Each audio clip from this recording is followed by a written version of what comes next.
वयं नमामि चिन्मयं देवं सद्गुरुं ब्रह्मविद्वरं सद्गुरुं ब्रह्मविद्वरं। ବର୍ତ୍ତମାନ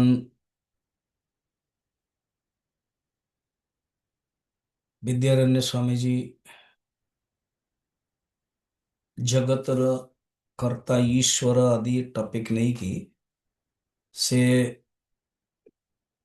ଶାସ୍ତ୍ରକୁ ଆଧାର କରିକି ବିଚାର କରିକି କହୁଛନ୍ତି, ଦେଖ ଜଗତର ଯୋଉ ଉପାଦାନ କାରଣ ହଉଛି ମାୟା, ପ୍ରକୃତି।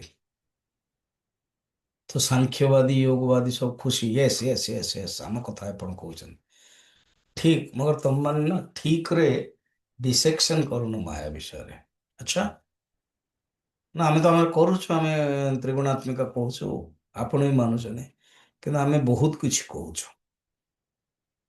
ଆ ବିଷୟରେ ସଠିକ ଚିନ୍ତନ ହଉଛି କଣ? ନା ଫାର୍ଷ୍ଟ ये जो जगत, ये जो ଜଗତଟା ତିଆରି ହଉଛି, ଇଏ ମାୟାର ତମୋ ରୂପରେ ହିଁ ହେଇଯାଉଛି। ମାୟାର ଯୋଉ ସାତ୍ଵିକ ରୂପ ସିଏ ତ ଭଗବାନଙ୍କ ପାଖରେ ରହୁଛି। ଏଇଟାକୁ ଭାଗବତରେ ଆଦି ବୈଷ୍ଣବ ସମ୍ପ୍ରଦାୟରେ ଯୋଗ ମାୟା କହୁଛନ୍ତି।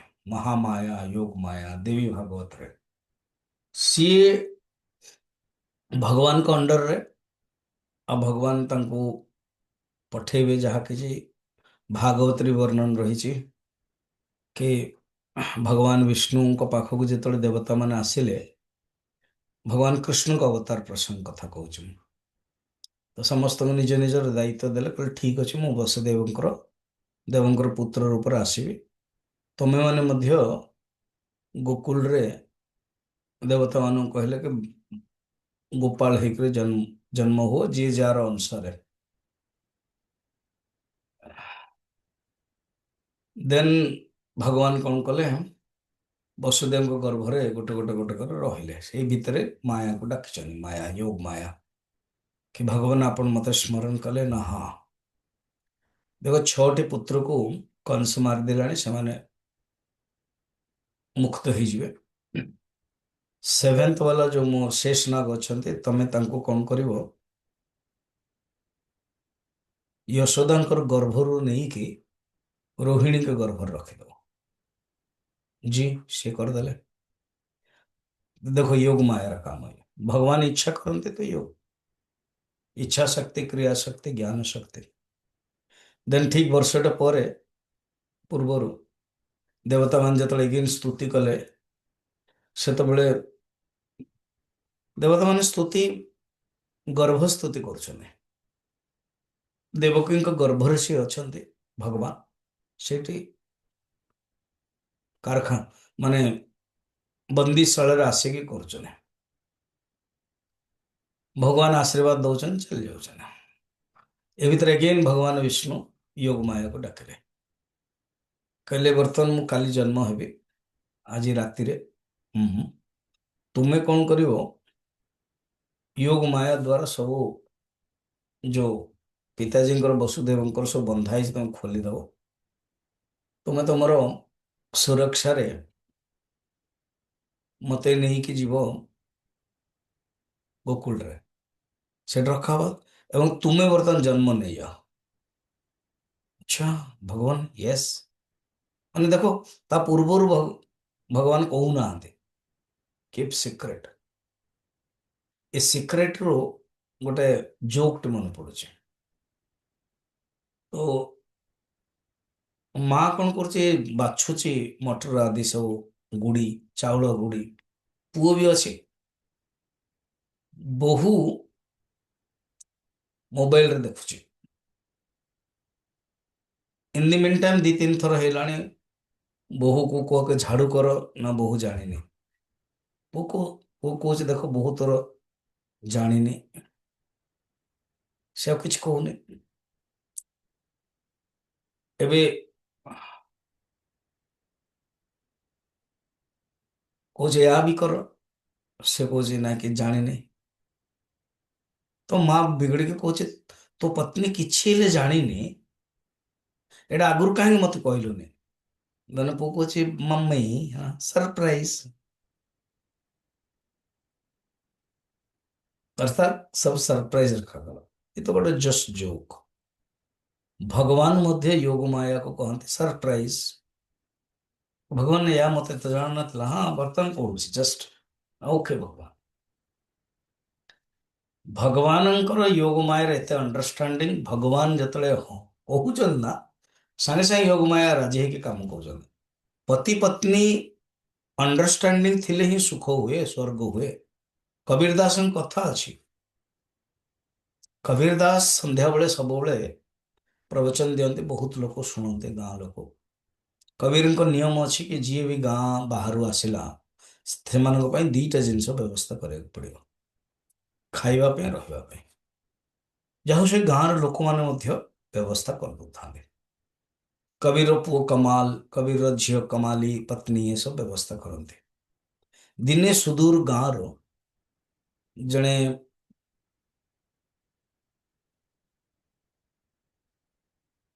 पति पत्नी रोते पत्नी बहुत कर्कशा थिला निष्ठुरा या देवी सर्वभूतेषु क्रोधारूपेण संस्थिता चंडी रूपेण संस्थिता एवं सब झगड़ा हुए।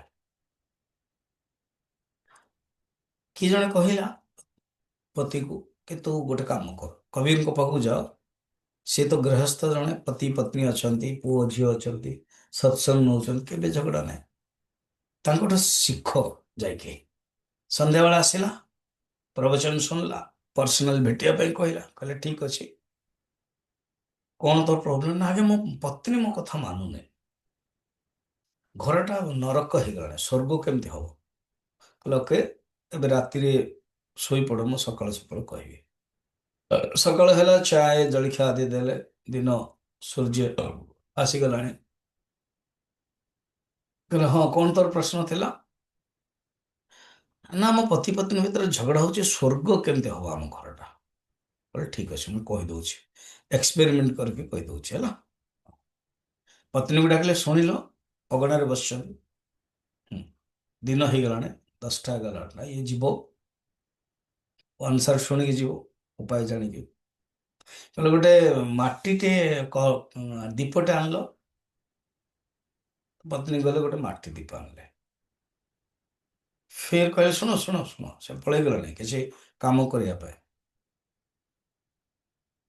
सलिताटे आने तो बत्ती बत्ती आनले से आउ थे किसी कम बसन कुसन आज सब काम कर शुण घीटे आण तो घी आनले आम माने साधारणतः स्त्री हेले आर स्त्री हेले कौन हाँ देखो तापर डीएसएल टे आने तो आनले जला ये जो अगणार जो माटी अच्छे खोद से जहाँ जहाँ कहते पत्नी ता कर पोती दियो माटी की व्यक्ति कर दियो आ कहले देखिलु ये ही स्वर्गर उपाय से कहले ठीक अच्छे थैंक यू जाऊँ मु पत्नी कहले पत्नी शुण से कहला कौन है रात कौड़ जा कौन किसी कहलनि किसी बिना खबर देके तुम मो रंधा होता आ तुम किसी खबर दौन नष्ट करोच यही से पुराणा जाक ही खाओ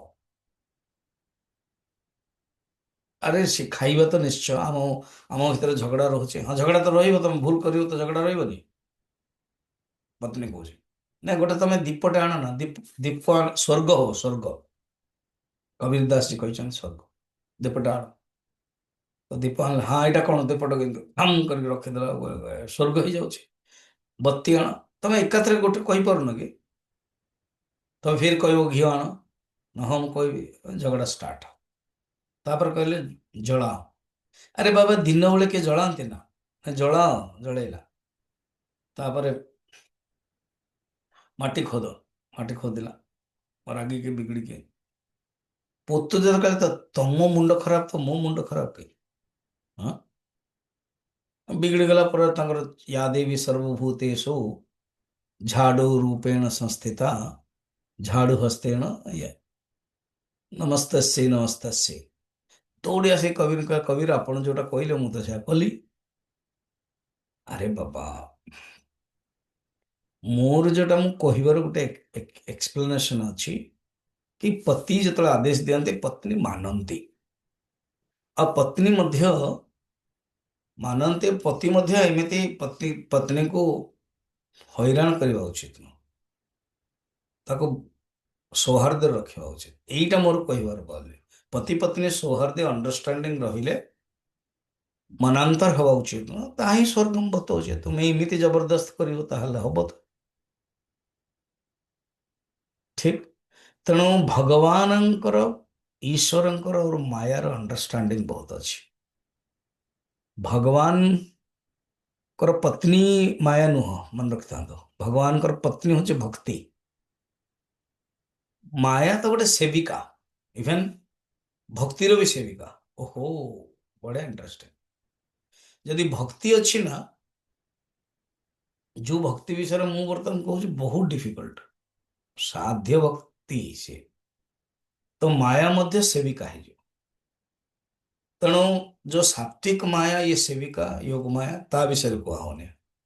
ଏ ଜଗତଟାକୁ ତିଆରି କରିବାକୁ ହେଲେ ତାମସିକ ମାୟା ଆବଶ୍ୟକ ପଡୁଛି। କହୁଛନ୍ତି ତାମସିକ ମାୟା, ନା ହଁ ନା, ଦେଖ ଏଇ ଯୋଉ ତାମସିକ ମାୟା, ସିଏ ତା ବିଷୟରେ କିଏ ନା, ଫାଷ୍ଟ ହଉଛି ଜଡ। କହିଥିଲେ ଜଡം ମୋହାତ୍ମକମ୍ ତच्चेति तत् जड़म मोहात्मकम चैते श्रुति ଅନୁଭାବୟତି। ଆବାଳ ଗୋପମ ମାନେ ବାଳକ, ଛୋଟ ବାଳକ ଯୋଉମାନଙ୍କ ପାଖରେ ଜ୍ଞାନ ନାହିଁ, ଜଡ ଅଛି, ସେମାନେ ମଧ୍ୟ ଆତ୍ମା ମାନେ ମାୟାକୁ ଜଡ ବୋଲି ଭାବନ୍ତି। ଏବଂ ଗୋପ ମାନେ ଯିଏ ଗାଈ ଚରାଏ, ତାର ବି ନଲେଜ ନାହିଁ। କେବଳ ଗାଁ ଜଙ୍ଗଲ ଗାଈ ବାସ୍ ଏତିକି ଜାଣ, ଅଧ୍ୟୟନ କରିନି, ସ୍କୁଲ ଯାଇନି। ତ ଅର୍ଥ ସେମାନେ ମଧ୍ୟ ଯେ ମୂର୍ଖ, ଯିଏ ଅ, ଜଗତ ବିଷୟରେ ଏତେ ଜାଣିନି, ସିଏ ମଧ୍ୟ ମାୟା ବିଷୟରେ ଜାଣିଛି କି ଜଡ। ସ୍ପଷ୍ଟତ୍ୱମ୍ ତସ୍ୟ ଆନନ୍ତ୍ୟମ୍। और ମାୟା ଅନାଦି ଅନନ୍ତ, କିଛି କହିହବନି ମାୟା ବିଷୟରେ। ଅନନ୍ତତା କେମିତି ନା, ଦେଖ 27ରେ କହୁଛନ୍ତି।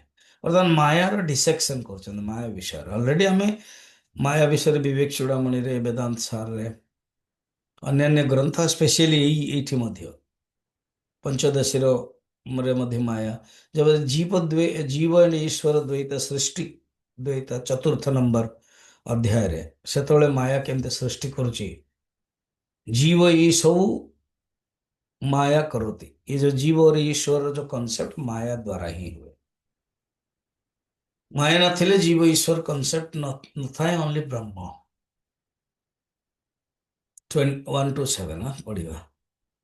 अचिदात्मा घटादीना अचिदात्मा घटादीनां यत्स्वरूपं जडं हि तत् यत्स्वरूपं जडं हि तत् यत्र कुण्ठी भवेद् बुद्धिः यत्र कुण्ठी भवेत् बुद्धिः समोह इति लौकिकाः। समोह इति लौकिकाः। କହୁଛନ୍ତି ये जो जड़ एवं मोह शब्द लौकिका अर्थ कौन है, साधारणतः व्यवहार कौन ना, जड़ माने अचेतन पदार्थ को जड़ कहते हैं। जड़र अर्थ अचेतन पदार्थ लौकिक बुद्धि। जहां जोठार बुद्धि कुंठित हो जाए, सेटा हूँ मोह। कुंठित हो जाए किसी विचार करि पारेनी, बुद्धि संकुचित हो जाए, बुद्धि ऊपर परदा पड़ जाए। बर्तमान आपण मते क्लियर देखुछनी हला, बर्तमान कौन हला, परदा पड़गला। ଏଇ ରୁମାଲ ଯୋଗୁ ଆପଣ ଦେଖିପାରିବେନି ଆଉ ମତେ। ତ ଇଏ ହଉଛି ମୋହ, ଡେଲ୍ୟୁଜନ, ପରଦା ପକାଇ ଦଉଛି ଆତ୍ମା ବିଷୟରେ, ନିଜେ ମାୟା ବିଷୟ। ଦେଖ ମାୟାର ମୋହାତ୍ମକ କି ନିଜକୁ, ମାୟାକୁ ମଧ୍ୟ ସେ ଜଣାଇ ପାରିବନି, ଜାଣି ହବନି। ମାୟା ବି ଖୁସ, କହିବ, ମତେ ଜାଣିପାରୁନ, ଭଲ ହେଇଛି। କାହିଁକି ନା ମତେ ଯଦି ଜାଣିଦବ, ତମେ ମୋଠୁ ଦୂରେଇ ଯିବ, ତ ମୋର ପ୍ରଭାବ ତମ ଉପରେ ହବନି, ତମେ ଭଗବାନଙ୍କର ପରମ ଭକ୍ତ ହେଇଯିବ। फिर भक्ति तुम दायित्व नहीं जीवे, फिर भक्तिर दायरे आसो। जमती ऋष्यंक पर्वत को बाली जाई पारनी कारण अभिशाप अच्छी, भागवत रे जमराज मते कहउछन जो माने भक्त ना सेमानंको मु किछ करि परिबिनी।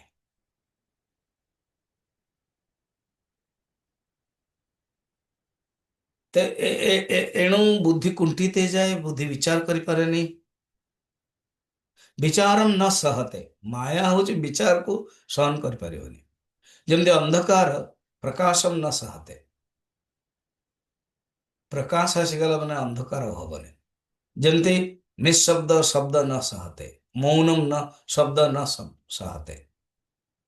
शब्द आसीगला पर मौनम कौन, ये दिनों विरोधाभास।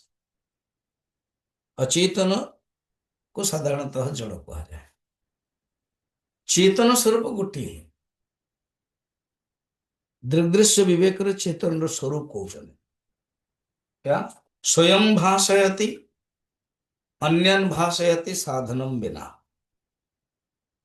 चेतन रो स्वरूप कौन, स्वयं विभाषयति, स्वयं विभाति अन्यानि विभाषयति साधनम बिना। बिना साधन रे निज को निज जानिबा और अन्य को भी जानिबा से चेतन रो। और जड़ कौन, निज को भी न जानिबा अन्य को भी न जानिबा।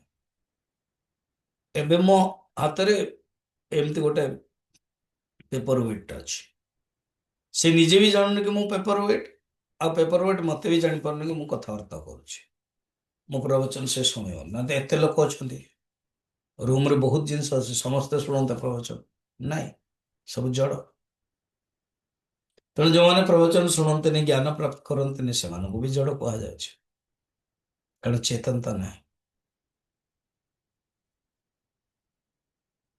एवं से जो चेतन तत्व न उदेति से उदय होबनी, न अस्ति अस्ति होबनी, न वृद्धि न क्षय, वृद्धि क्षय किछि न।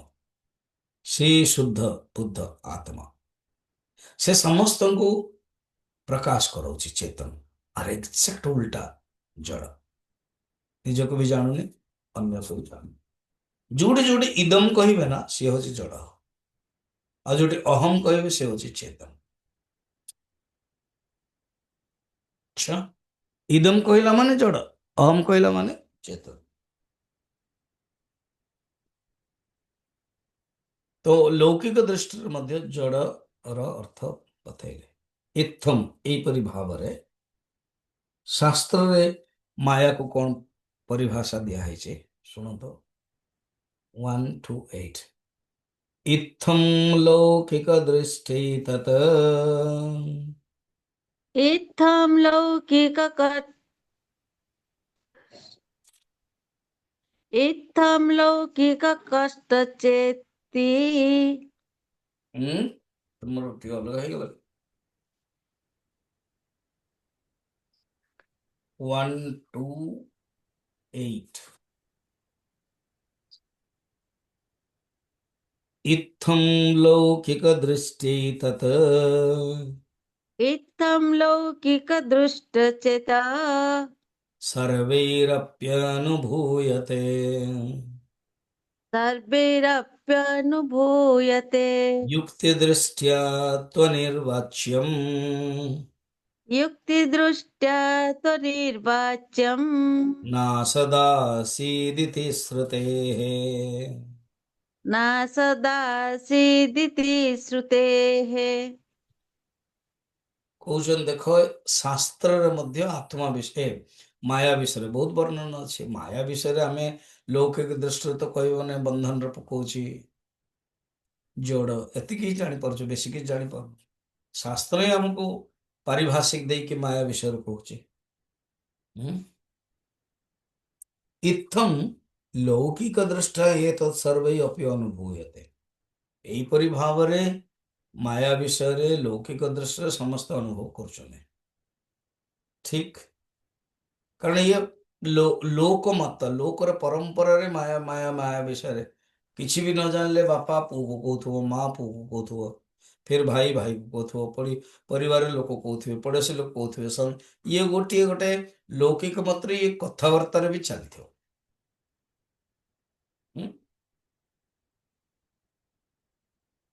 जैसे मिलते घर का जोगी जोगड़ा,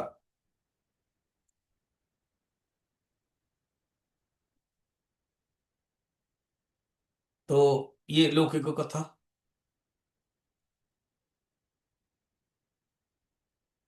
आंगन टेढ़ा नाच न जाने, जी नाचिवा जाने ना से कहो कि आंगन टेढ़ा है केमती नाचिबी।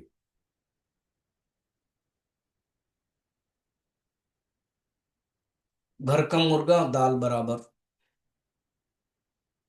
एमती सब लौकिक कथा। कहीं शिखेनी को शास्त्र नहीं, किंतु परंपरा परंपरा परंपरा रास्ते।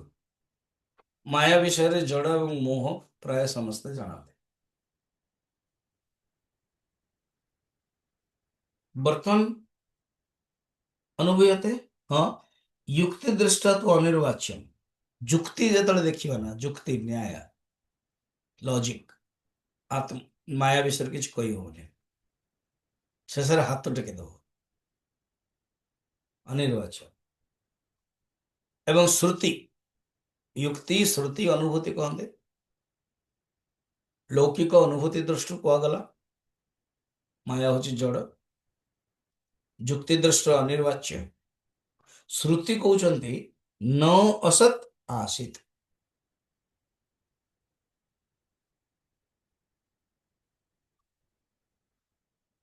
असत आसित न अर्थात आपको आम सत भी कही पारिबानी, असत भी कही पारिबानी, न सदसत कही पारिबानी। न असत आसित, न असत आसित, तत् इदानीं तदानीं। ये ऋग्वेद रे अनेक सूक्त अच्छी, से भीतर एक सूक्त अच्छे नासदीय सूक्त। से नासदीय सूक्त रे यही कहा जाଉଛି कौन कि नास ना सदासिन नो सदासिन तदानीं। ये मंत्र अर्थात आपको हमें सत भी कही पारिबानी, असत भी कही पारिबानी, एवं सत असत मध्य कही पारिबानी। अच्छा, हाँ देखो माया विषय रे श्रुति रे कौन कहा जाଉଛି तार बर्तमान जो कुहागला तार अभिप्राय बुझाउछने काहेकि एमते श्रुति कहिले। अभिप्राय ना 1 to 9 ना ना सदासीद् विभातत्वात्। न सदासीद् विभात्वात्। विभातत्वात् न सदासीद् विभातत्वात्। न सदासीच्च बाधनात्। न सदासीच्च बाधनात्। विद्या दृष्ट्या श्रुतं तुच्छम् विद्यादृष्ट्या श्रुतं तुच्छम्। तस्य नित्यनिवृत्तितः। तस्य नित्यनिवृत्तितः। देखो माया असत नुह, माया प्रतीति। मायार प्रतीति हो जानी हो से मिथ्या, तेणु असत कोई होबनी। तापर माया बाधित भी हो जाଉଛି, सत भी नुह। जे बाधित हो गला से अबाधित्यम वस्तु सत्यम। जे बाधित हो गला से और कौन सत हो। तो माया सत भी नुह, माया सत भी नुह।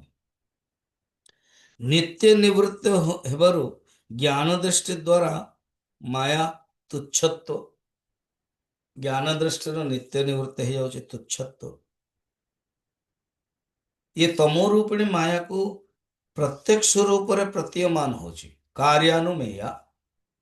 एणु विवेक चूड़ामणि रे मायार लक्षण कहगला आम देखिए ताको। फर्स्ट होची माया प्रतीयमान हेबारु माया अभाव रूपिणी नुह, माया भाव स्वरूपम अज्ञान तत्वबोध भी अच्छी। अभाव रूपिणी नुह सेटा। एवं नो सत असित आको सत भी कही परिवानी, असत भी कही परिवानी। भाव रूप भी अच्छी, अभाव रूप भी अच्छी। ज्ञान ही गला पर नष्ट हो जाଉଛି। एणु दीटा जगह वर्णन करी हबनी, ସେଥିପାଇଁ କୁହାଯାଇଛି ଅନିର୍ବାଚନୀୟ रूपा। न सत न असत अनिर्वचनीय रूप मायार स्वरूप वर्णन अछि। नृसिंह तापने उपनिषद कहते तुच्छम इदम रूपमस्य मायार तुच्छत्व तुच्छ माने यहाँ पर मिथ्या आम ओडिया कहना ये बहुत तुच्छ जिनसटा तुच्छ कथबार्ता कर मिथ्या तुच्छ तो माया को आम सत भी कही पारिबानी असत भी कही पारिबानी से हूँ तुच्छ रूप। चलते विवेक चूड़ामणि रे ऑलरेडी हम पढ़ी तो जस्ट मु देखे दौर 108 रे अछि मायर लक्षण अव्यक्त नामनी परमेश शक्ति अनाद्य विद्या त्रिगुणात्मिका परा कार्यानुमेया सुधीव माया यया जगत सर्वमिदं प्रसूयते। ये जो माया अव्यक्त व्यक्त नो अव्यक्त रूप से रहे व्यक्त हो गला तो जगत हो कार्य हो अव्यक्त नामनी किंतु ये परमेश्वर शक्ति परमात्मा का शक्ति है दैवी हेषा गुणमयी मम माया दुरत्यय नवम अध्याय भी अच्छी अनादि अविद्या आपको ही अविद्या कहते यह अनादि केबे आसिला कोठु आसिला जानी हबनी किंतु ये त्रिगुणात्मिका गुणमयी त्रिगुणात्मिका ये बहुत परम श्रेष्ठ माया को देखी हबनी किंतु मायार जो कार्य अच्छी ना जगत टा से कार्य अनुमान करी हबो कि जड़े कारण अच्छी कार्यानुमेय से मायार गोटे ना अच्छी कार्यानुमेय कार्य कार्य अनुमेय कर सुधी सुधी जो माने ज्ञानी से माने ही जानी पारंत सुधी माया ये को माया कहते जहा द्वारा जगत सर्वम प्रसूयते जहा द्वारा जो इदम जगत सृष्टि हो ताको ना सत कहे ना असत कहे बड़ा प्रसिद्ध क्लिष्ट श्लोक ये विवेक चूड़ामणि नेक्स्ट 109 सन्नाप्य सन्नापि भयात्मिकानो भिन्नाप्य भिन्नाप्य भयात्मिकानो संगाप्य नंगायुभयात्मिकानो महाद्भूता अनिर्वचनीय रूपा। आकु सत न आकु सत भी कही हबनी असत न असत भी कही हबनी उभय के नहीं न सत न असत या कही हबनी कारण बौद्ध दर्शन रे न असत कहउछन से असत कहउछन से माने काटी देले नहीं नहीं नहीं फिर सदा असत भी कोट कोट वर्णन अच्छी से कहछन ना से आबिनो तो सत असत ये नुह सत भी नुह असत भी नुह भिन्न परमात्मा ठार ये भिन्न कही भिन्न कहीद जदि असुविधा हो तार अलग अस्तित्व रभिन्न भी नुह ताले मायार स्वरूप परमात्मा ठारे प्रभावित हो अभिन्न से नहीं भिन्न अभिन्न ता भी नुह अंग परमात्मा कर ये अंग की सांग अपि अनंगा ये अंग रु परे की ना उभयात्मिका अंग भी और अनंग भी नो महाद्भुत ये महाअद्भुत ये अजब हिंदी गोटे कहते नहीं ये अजब ये गजब ये अजब है गजब है महाद्भुता एणु लास्ट गोटे शब्द को बुझाई कहते अनिर्वचनीय रूपा ये अनिर्वचनीय रूपा ये कौन करे ये माया कार्यानुमेय तमोगुण विशिष्टा ये माया शुद्धाद्वय ब्रह्म विबोधनाश्या सर्प भ्रमो रज्जु विवेकतो यथा रजस्तमसत्तमिति प्रसिद्धा गुणस्तदीया प्रतिते स्वकार्यैः ये त्रिगुणात्मिका किंतु ये कौन कर दिए रज्जुरे सर्पर आरोपण भी कर दिए और रज्जु को जाने दियानि। 113 मध्ये କହୁଛନ୍ତି କଣ, ଏମିତି ଦିଟା ଶକ୍ତି ଅଛି, आवरण शक्ति तमोगुण और विक्षेप शक्ति रजोगुण। एषा वृत्ति नाम तमोगुणस्य शक्तिर्यया वस्तु अभावसेते अन्यथा सैषा निदानं पुरुषस्य संसृतेः विक्षेप शक्ति प्रणव प्रवणस्य हेतुः। ऐसा आवृत्ति नामा को आवरण शक्ति कहते, आवृत्ति ये जो तमोगुण है, शक्ति द्वारा जहा द्वारा वस्तु अवभासते अन्यथा, अन्यथा रूपरे अवभाषित होछि। 114 शंकराचार्य फिर लिखि दौरान, प्रज्ञावानपि पंडितोपि चतुरोपि अत्यंत सूक्ष्मार्थ दृक् व्यालीढ तमसा न वेत्ति बहुधा संबोधितोपि स्फुटम् भ्रान्त्यारोपितमेव साधु कलयति आलम्बते तद्गुणान् हन्तासौ प्रबला दुरन्ततमसः शक्तिर्महत्यावृतैः। कौन कहिबा, ये तामसिक तम रूप माया एमिति करूचंती समस्तंकु आवरण कर दଉଛି, आवृत्त मोहित କରୁଛି। प्रज्ञावान ज्ञानी हो, पंडित हो, चतुर हो, सूक्ष्म हो, समस्त व्यालीढ़ तमस, तमस द्वारा समस्त को ये शक्ति महती आवृत्ति। अभावना वा विपरीत भावना असंभावना विप्रतिरतिरस्य संसर्गयुक्तं न विमंचति ध्रुवं विक्षेप शक्ति क्षपयति अजस्रम। तापर विक्षेप शक्ति विषय कहगला है ना। तो ये होची तमो गुण वर्णन अच्छी। प्रथम माने जो आम बही पंचदशी आप देखिए, हाँ, से पंचमहाभूत विवेक फर्स्ट वाला पंचमहाभूत विवेक रे भी अच्छी 15 नंबर श्लोक रे, आलस्य भ्रांति तंद्राद्य विकार स्तमतो स्थिता सात्विके पुण्य निष्पत्ति ही पापोत्थित्य राजसी ही। आलस्य भ्रांति तंद्र आदि ये सब विकार तमरु ही उत्पन्न हो। तमगुण वृत्ति जो हम आते मनुष्य को बांधिक रख दौ, यह भी बताया है। फिर तमगुण विषय मायार अनिर्वचन जोटा मैंने देखिले पंचमहाभूत ही 49 थिला। शून्यत्वमिति शून्य चेत शून्यम माया कार्यमिति रतम न शून्यम नापि सद्यादुक्तः तद्युत्तरम इहेष्यताम्। अर्थात ये अ, माया को शून्य भी कही पारिबनी, कारण शून्य तो मायार कार्य।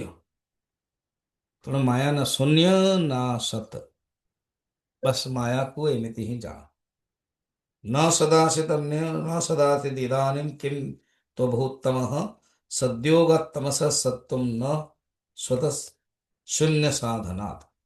श्रुतिर मध्य जो कहगला सेटे एबे जो कहगला सेटा ही नासदीय सूक्तर कहते, सृष्टि पूर्वर न सत थिला न सत थिला, फिर कौन थिला, तमस माया थिला। तो ये मायारू ही सब जगत थियर है। तम आसित तमसा गूढ़मग्रे आदि ये मायर लक्षण आदि कहगला। तो ये परि भाव रे बतागला। ठीक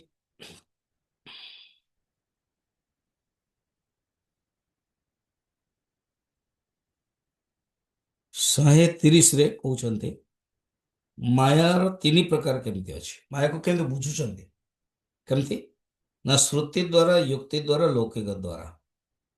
श्रुति द्वारा बुझिवा कि तुच्छ मिथ्या, युक्ति द्वारा बुझिवा कि अनिर्वचनीय, और लौकिक द्वारा बुझिवा कि वास्तविक। जे लौकिक द्वारा से बोले हाँ हाँ माया अच्छी ना, वास्तविक या यहपरि भाव में माया को बुझाऊँ। 130 तुच्छा निर्वचनीया च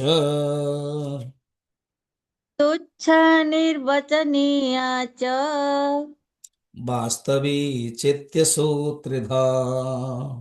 वास्तवी चेत्यसौ त्रिधा। ज्ञेया माया त्रिभिर्बोधैः। ज्ञेया माया त्रिभिर्बोधैः। श्रोतयोक्तिकलौकिकैः। श्रौतयोक्तिकलौकिकैः। कौचंदी श्रुति युक्ति और लौकिक त्रिविधरे बोधैः। तीन ही प्रकार मेथड रे ये माया विषय रे प्राय धारणा रहे कौन। श्रुति द्वारा थाए तुच्छ। तुच्छ प्रथम जो श्लोक शब्दटा अछि ना 130 रे। तुच्छ तुच्छ माने मिथ्या अनिर्वचनीय जुक्ति द्वारा ही कोई हो भाई किछि कोई होबनी हैंड्स ऑन अनिर्वचनीय और लौकिक द्वारा वास्तविक मानते माया अछि माया एमती हैरान करछे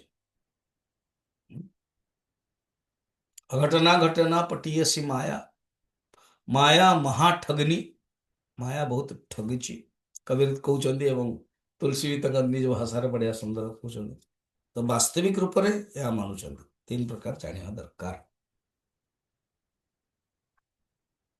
मायर कृत्य माया कौन करौची केमते कौन करौची तो मायर कृत्य आज लास्ट श्लोक देखिदबा हला हातिके अस्य सत्त्वमसत्त्वं च अस्य सत्त्वमसत्त्वं च जगतो दर्शयत्यसौ जगतो दर्शयत्यसौ। प्रसारणाच्च संकोचात् प्रसारणाच्च संकोचात् यथा चित्रपटस्तथा। यथा चित्रपटस्तथा। बर्तमान मते आपण देखुचंदी मो बैकग्राउंड रो व्हाइट बेडशीट अछि ई जो चित्रदीप प्रकरण रे स्टार्टिंग रे मने अछि ना कानभास को चारि प्रकार कहा जायतला जेतला व्हाइट थिबो बा जे कलर थिबो किछि ता ऊपर पड़ी नथिबो ता कोन धौत क्लीन तापर जेतले पेंसिल आदि दे देवे माने ताको घटित कर देवे ई जो मंड आदि देकी तैयारी करिवे ना ता ऊपर ही लिखि हबो तो खाली ये लिखि हबोनी लिखले भी रहिबोनी ताको कोनती घटित देन ता ऊपरे गोटे स्केलेटन स्केली माने पेंसिल आदि रे तैयारी ही जीवो स्केलेटन जेमतिया ता होची लांछित तापर रंग दिया जीवो सूर्य उदय होचंती नदी गछ पत्र ताको कहते रंजित हला तेणु चित्र बर्तन रंजित ही बढ़िया सुंदर कैनवास वाल रे अछि सेटा को आपण गोड़ेई देले लेफ्टेई देले बुझले एटा कोन कैनवास था सेमिति कहउचंदी चित्रपटर प्रसारण एवं संकोच संकोच आदि चित्रर सत एंड असत भाव हुई कि नहीं जेतले फैले देले आहा सुंदर प्रकृति जेतले बंद कर देले कौन देखो किसी नहीं नथिंग एग्जांपल बुझाउछ मंत्री लोक नहीं राजप्रसाद रे भी सबोले चित्र आदि देखुछन सेथि में एग्जांपल दउछ मायार मध्ये सेमति माया जेतले फैले दउची तमे देखि पारियो माया जेतले संकुचित कर दउची किछि देखि पारियो सत असत दर्शन एंड अदर्शन यही प्रकार माया जगतर सत्यता एंड असत्यता देखाउछ जेतले फैले दउची जगत टाको देखुछ मायर सत्य लौकिक दृष्टि जे विचार कर माया अनिर्वचनीय और वेदांत रे श्रुति अनुसार माया को तुच्छ कहगला तो यही परि भाव रे अब जेतले जगत सृष्टि अच्छी सेतले माया जगत जगत रा सत्यत्व मायर प्रसार और जेतले प्रलय होची मायर असत्यत्व यही परि भाव रे अच्छी फिर मायर और भी बहुत किछ अछि एंड ମୁଁ ଆଜି ବନ୍ଦ କରୁଛି ଏଥିପାଇଁ ଆଜି ମୁଁ ସୁରତ ଯାଉଛି କାଲିଠାରୁ ମୁଁ ମୌନ ରହିବି ସୁରତ ମୌନ ଆଶ୍ରମରେ ଆପଣମାନଙ୍କୁ କହିଥିଲି ଲାଷ୍ଟ ଟାଇମ୍ ମଧ୍ୟ ଖୋଲା ହବ ମୋର ଫେବୃଆରୀ 1। ମୁଁ 2ରେ ଫିର ଫେରିବି। ବର୍ତ୍ତମାନ 18 ତାରିଖ କାଲି, କାଲିର ଯୋଉ ଗୀତା ମୁଁ ପଠାଏ ମୁଁ ଆଜି ପୋଷ୍ଟିଂ କରିଦେଇଛି ଏବଂ ଗୋଟେ ସର୍ଟ ନୋଟ୍ ଦେଇଦେଇଛି। 19ରୁ ଫେବୃଆରୀ 2 ପର୍ଯ୍ୟନ୍ତ 5 ମିନିଟର ଯୋଉ ଗୀତା ମୁଁ ପଠାଉଛି ଆପଣଙ୍କୁ ଆଉ ମିଳିବନି, ପୋଷ୍ଟିଂ ନାହିଁ। କାରଣ ମୋବାଇଲ ବି ସୁଇଚ୍ ଅଫ୍, ମୋବାଇଲ ଡିପୋଜିଟ୍ କରିବାକୁ ପଡ଼ିବ। ମୁଁ ଯେତେବେଳେ 2 ରାତିରେ ଆସିବି 3ରୁ ଆପଣମାନଙ୍କୁ ମିଳିବ। ଇଏ ହେଉଛି ନୋଟିସ୍। କ୍ଲିୟର? ତେଣୁ ବର୍ତ୍ତମାନ କ୍ଲାସ୍ ଆମର ପଞ୍ଚଦଶୀ କ୍ଲାସ୍, ଏଇ ଯୋଉ 5 ମିନିଟ ବାଲା ମୁଁ କାଲିରଟା ବି ପୋଷ୍ଟିଂ କରିଦେଲି ଜାଣି ବସିକି। କାରଣ ମୁଁ ବର୍ତ୍ତମାନ ପଳେଇଯିବି ଫ୍ଲାଇଟ୍ରେ, ଫେର କାଲି ସକାଳୁ ସକାଳୁ ମୌନ ଆରମ୍ଭ ହେଇଯିବ, ମୋବାଇଲ ବନ୍ଦ ହେଇଯିବ। ତେଣୁ ମୁଁ ପୋଷ୍ଟ କରିଦେଲି, ଆପଣମାନେ ଶୁଣିବେ ଯେଉଁମାନେ ଗୀତା ଶୁଣୁଛନ୍ତି। ଆଚ୍ଛା, ବର୍ତ୍ତମାନ ମୁଁ ଏଇ ମୋବାଇଲରେ ଗୋଟେ ବ୍ରଡକାଷ୍ଟ ଗ୍ରୁପ ଓନ୍ଲି ଭୁବନେଶ୍ୱର ପାଇଁ କରିଛି, broadcast 1 and broadcast 2, Bhubaneswar 1 Bhubaneswar 2। ମୁଁ ପଠଉଥିଲି ଆପଣମାନଙ୍କୁ, ଆସୁଥିବ ଯେଉଁମାନେ ରହିଛନ୍ତି। କିନ୍ତୁ ମୁଁ ଦେଖିଲି ସେ ବ୍ରଡକାଷ୍ଟର ନିୟମ ଅନୁସାରେ ମାସଟିରେ ଏତିକି ଥର ହିଁ ଆପଣ ପଠେଇବେ। ତ ବର୍ତ୍ତମାନ ସରିଗଲା ଆଉ ମୁଁ ଆଉ ପଠେଇ ପାରୁନି। ଯାଇକି ଫେବୃଆରୀ 1ରେ ସିଏ କହୁଛନ୍ତି ପଠେଇବ, ତ ମୁଁ ଫେବୃଆରୀ 1ରେ 2ରେ ଯେତେବେଳେ ଖୋଲିବି ଯାହା ଆପଣମାନଙ୍କୁ ରହିଛି ମୁଁ ପଠେଇବି, ହେଲା। ତ ଯଦି ଲିମିଟେସନ୍ସ ଅଛି ତାହେଲେ ଗୀତା ମୁଁ ପଠଉନି, ଗୀତା ଆପଣ ୟୁଟ୍ୟୁବରେ ଶୁଣନ୍ତୁ। ମୋର ଯେଉଁ ପ୍ରବଚନ ଅଛି ପଞ୍ଚଦଶୀ ଆପଣମାନ ଭୁବନେଶ୍ୱର ଗ୍ରୁପ ଯେଉଁ ମୁଁ କରିଛି ବ୍ରଡକାଷ୍ଟ ବାଲା, ଆଉ ଯେଉଁମାନେ ଅନ୍ୟାନ୍ୟ ମୋର ଓଡ଼ିଆ ଗ୍ରୁପରେ ଅଛନ୍ତି ବର୍ତ୍ତମାନ ଛାଡ଼ନ୍ତୁନି, ସେଇଟା ରୁହନ୍ତୁ। କହିଦେଇଥିଲେ ଗୋଟେ କି ଆପଣ ଛାଡ଼ି ଦେଇପାରିବେ, ଛାଡ଼ନ୍ତୁନି, ସେଇଟା ବି ଥାଉ। ତ ଆପଣ ଏଟଲିଷ୍ଟ ଗୀତା ପରେ 2-3 ତାରିଖରେ ଆସିପାରିବ, ହେଲା। ତ ଇଏ ହେଇଛି କଥା। ଆଣ୍ଡ ନେକ୍ସଟ ପଞ୍ଚଦଶୀ କ୍ଲାସ୍ 11 ଫେବୃଆରୀ, 11 ଫେବୃଆରୀ, ସେମ୍ ଟାଇମ୍ 6:45। ଆଜି ଏତିକି।